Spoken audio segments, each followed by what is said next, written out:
बिस्मिल्लाहिर्रहमानिर्रहीम बिस्मिल्लाहिर्रहमानिर्रहीम अस्सलाम वालेकुम। मैं रेहाना ज़हीर आपकी खिदमत में आज लेके आई हूँ फ़िश कढ़ाई, जो कि मेरी बहुत फरमाइश थी। सब मुझे बहन भाई कह रहे थे कि ये सर्दियों की सौगात है, तो आप इसको सर्दियों में बनाना सिखा दें ताकि हम अपने घरों में आपके तरीके से ट्राई करें।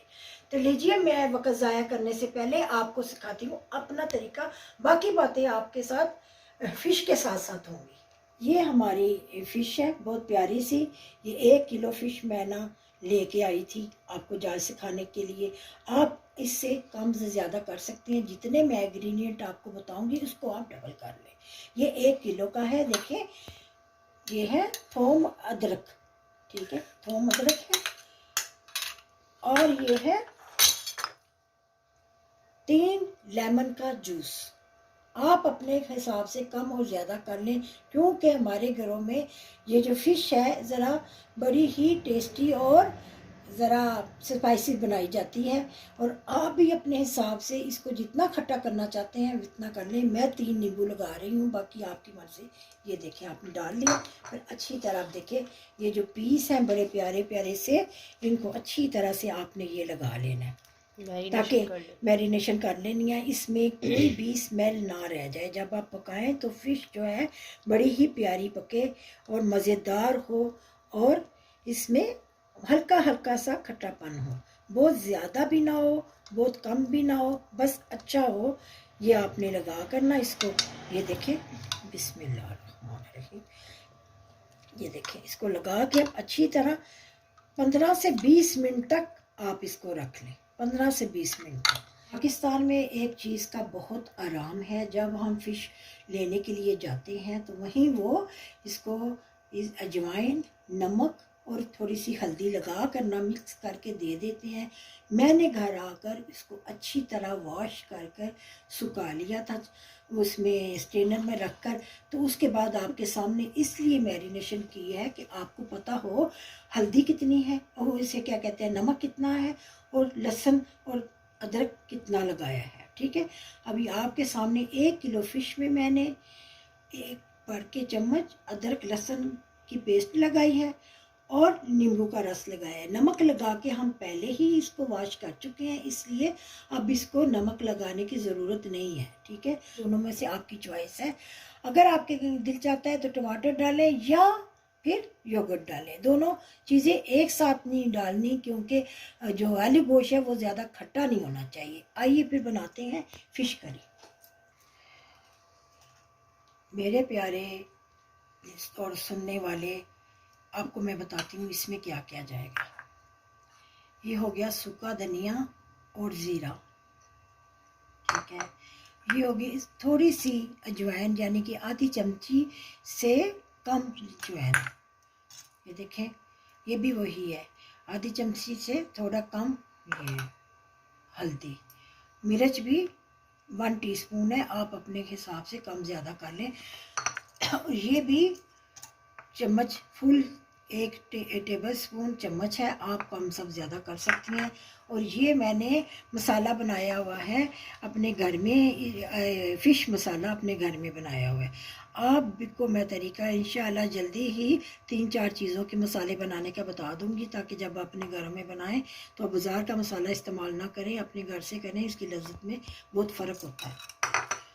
ये देखें, ये 3 टमाटर हैं।